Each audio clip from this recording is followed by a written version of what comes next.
Hello friend, आज की इस वीडियो में हम लोग पढ़ेंगे एनसीईआरटी साइंस क्लास 7 का अध्याय 11। टॉपिक है प्रकाश। तो चलिए शुरू करते हैं।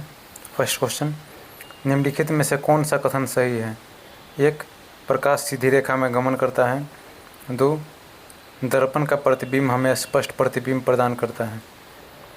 आंसर ए केवल 1 और 2 दोनों सही है। नेक्स्ट, हम प्रकाश के पथ को कैसे परिवर्तित कर सकते हैं? 1. जब प्रकाश किसी पॉलिश किए हुए सतह पर पड़ता है। 2.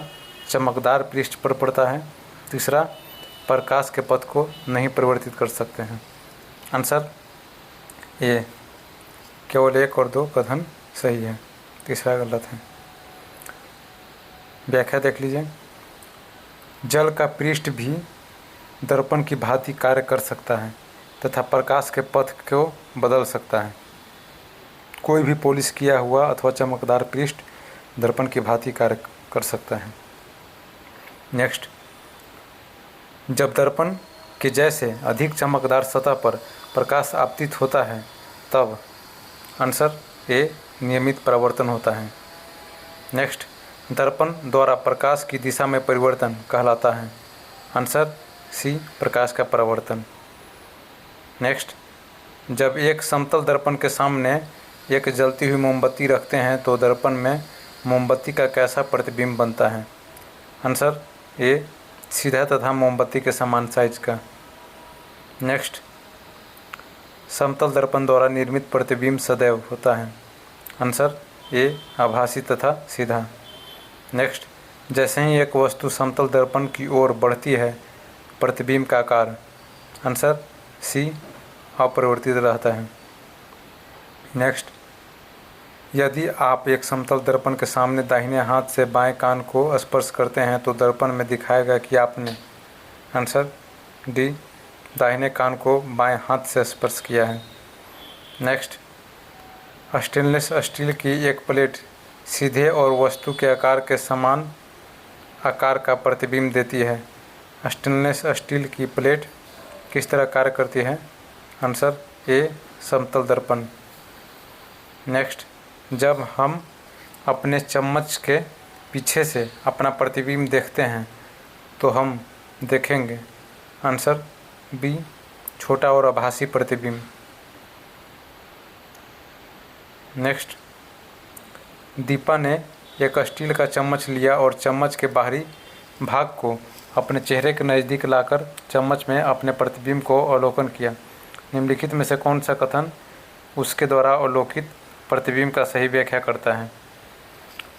आंसर बी चम्मच का बाहरी भाग उत्तल की तरह कार्य करता है और छोटा प्रतिबिंब बनाता है। नेक्स्ट, हम अपने चम्मच के बाहरी सतह से अपना प्रतिबिंब देख सकते हैं। हम एक आभासी सीधा और छोटा प्रतिबिंब देख सकते हैं। चम्मच किस दर्पण के भांति कार्य करता है? आंसर ए उत्तल दर्पण। नेक्स्ट, निम्नलिखित में सही कथन की पहचान करें। 1. चम्मच का भीतरी पृष्ठ अवतल दर्पण की भांति कार्य करता है। 2. है चम्मच का बाहरी पृष्ठ उत्तल दर्पण की भांति कार्य करता है। 3. है चम्मच का बाहरी पृष्ठ से बना प्रतिबिंब छोटा और आभासी प्रतिबिंब होता है। आंसर कौन सा सही है? आंसर है सी तीनों कथन सही है।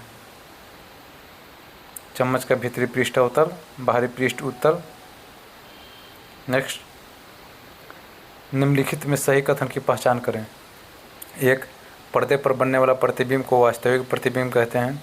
2. मोमबत्ती की लौ के प्रतिबिंब को पर्दे पर प्राप्त नहीं किया जा सकता, इस प्रकार के प्रतिबिंब को आभासी प्रतिबिंब कहते हैं।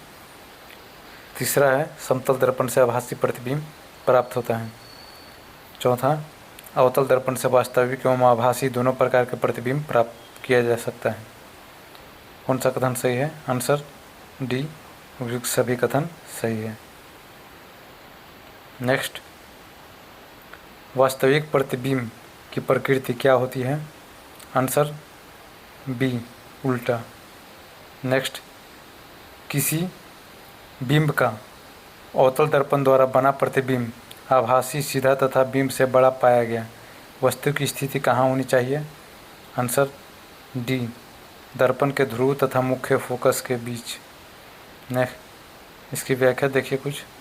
अवतल लेंस द्वारा बने प्रतिबिंब सदैव आभासी, सीधे तथा बीम के साइज से छोटे होते हैं। वस्तु को अवतल दर्पण के ध्रुव और मुख्य फोकस के बीच रखा जाना चाहिए। नेक्स्ट, किसी आँख, कान, नाक तथा गले का निरीक्षण करने के लिए डॉक्टर द्वारा कौन से दर्पण प्रयोग किया जाता है? आंसर ए, अवतल दर्पण। नेक्स्ट, रोगियों के दांत का बड़ा प्रतिबिंब देखने के लिए दंत चिकित्सा द्वारा इस्तेमाल किया जाने वाला दर्पण किस प्रकार का होता है? आंसर डी, अवतल। नेक्स्ट, उत्तल दर्पण द्वारा बनने वाले प्रतिबिंब की प्रकृति क्या होगी जब वस्तु की स्थिति दर्पण के अनंत और ध्रुव पी के बीच हो? आंसर ए, आभासी तथा सीधा। नेक्स्ट, वाहनों में लगे साइड मिरर किस प्रकार के दर्पण होते हैं? आंसर ए, उत्तल। नेक्स्ट, कौन सा दर्पण चालकों को पीछे के अपेक्षाकृत अधिक क्षेत्र के वाहनों को देखने में सहायता करते हैं? आंसर ए, उत्तल। नेक्स्ट, निम्नलिखित कथन में से सत्य कौन सा नहीं है सत्य कथन? आंसर बी, दर्पण का उपयोग व्यापक रूप में चश्मों, दूरदर्शकों या दूरबीनों तथा सूक्ष्मदर्शियों में किया जाता है। ये सही नहीं है, इसमें लेंस का उपयोग किया जाता है। और सही ऑप्शन देख लीजिए, आवर्धक लेंस वास्तव में एक प्रकार का लेंस ही है। तीसरा है, वे लेंस जो किनारों की अपेक्षा बीच में मोटे प्रतीत होते हैं उत्तल लेंस कहलाते हैं। उत्तल लेंस को अभिसारी लेंस भी कहते हैं। देखिए नेक्स्ट क्वेश्चन, निम्नलिखित कथनों पर विचार कीजिए। एक, जो किनारों के अपेक्षा बीच में पतले महसूस होते हैं अवतल लेंस कहलाते हैं। दूसरा है, लेंस पारदर्शी होते हैं तथा इनमें से प्रकाश गुजर सकता है। कौन सा कथन सही है? आंसर सी, उपयुक्त दोनों कथन सही है। नेक्स्ट, निम्नलिखित कथन पर विचार कीजिए। एक, बिंब की विभिन्न स्थितियों के लिए प्रतिबिंबों की प्रकृति तथा साइज बदलते हैं।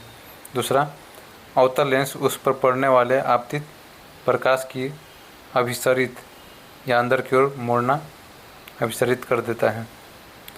उपयुक्त में से कौन सा सही नहीं है? आंसर बी, कथन 2 सही नहीं है। नेक्स्ट देखिए इसकी व्याख्या देखिए।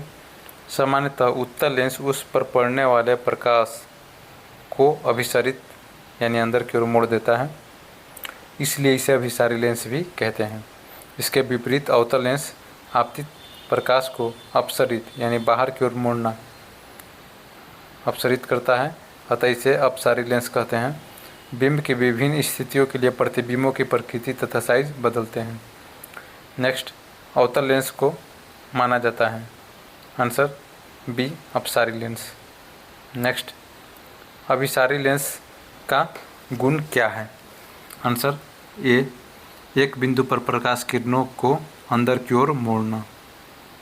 नेक्स्ट, बारिश की बौछार के बाद एक इंद्रधनुष कहाँ दिखाई देता है?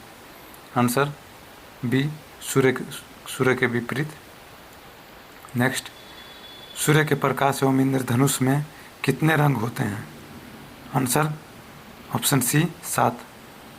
नेक्स्ट, तेजी से घूमने वाली न्यूटन की डिस्क का रंग कैसा प्रतीत होता है? आंसर सी, लगभग सफ़ेद। चलिए इसकी व्याख्या देखिए कुछ। जब डिस्क तेज़ी से घूमती है तो वर्ण आपस में मिल जाते हैं तथा डिस्क सफ़ेद सी प्रतीत होती है। इस डिस्क को समांतर न्यूटन की डिस्क कहते हैं। आज की वीडियो में ये टॉपिक समाप्त हुआ। वीडियो अच्छा लगा तो वीडियो को लाइक, चैनल को सब्सक्राइब कर दें। ऐसे ही हम लोग 12th तक कंटिन्यू करेंगे। वीडियो अच्छा लगा तो वीडियो को लाइक, कमेंट ज़रूर करें।